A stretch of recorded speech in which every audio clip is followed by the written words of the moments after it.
Assalamu alaikum mutanen duka.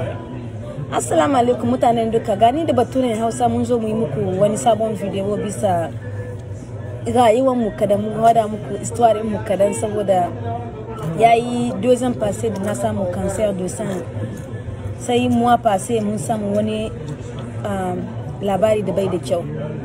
Sai saboda shine ba mu samu dama mu yi wasu video yayi kuma combien de semaines ba mu yi video ba.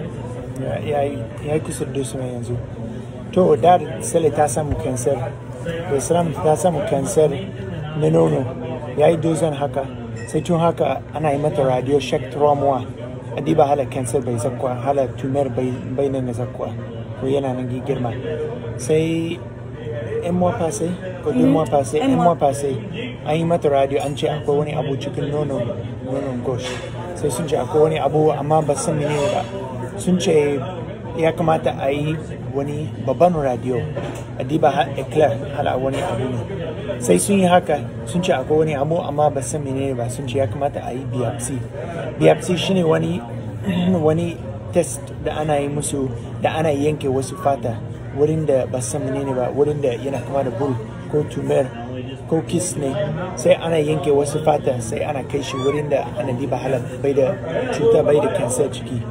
Sai yaushe jeudi passé an yi mata biopsy an yanke wasu abu cikin fatan da sai an yi diba an yi examen.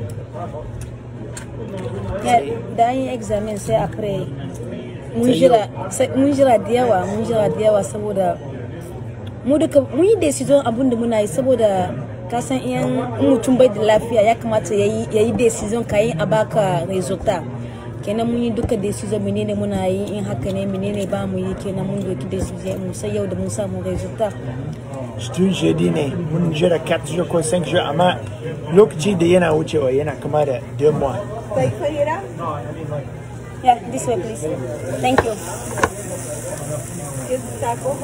Yanzu video mu amma mun samu resulta da babu cancer. Yeah, mun samu resulta saboda shine mun zo yau da dare muke mu yi video bisa haka saboda yanzu mun zo restaurant mu yi fete saboda masha Allah alhamdulillah ba ta da cancer cancer free, thank God. Amma shine sensibilisation ma da kowa su yi hankali su diba in wani abu bai yi ba ko kana nan gifan sai to na san ba wani abu ne ba amma yana yi mini da ranshe da yawa a diba dai a yi examen ko a harmar doctor ya fi a yi fansar kare. Yes, yana da kyau da yawa saboda cancer bai da ash.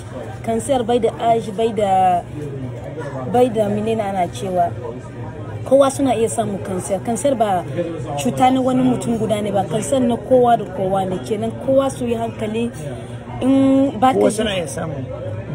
baka ji wani abu cikin jikinka dole ka kai ka diba kaka jira akwai daji da kyau adiba nono yayi ba saboda ba October kadai ne ya kamata a tai ayi menene ana ce a tai adiba ba October kadai ya kamata kowane lokaci mata in kuna jin wasu abokin nono ya kamata ka tai ku diba. Akwai amfani da yawa adiba nono saboda cancer yana iya zuwa kowane lokaci.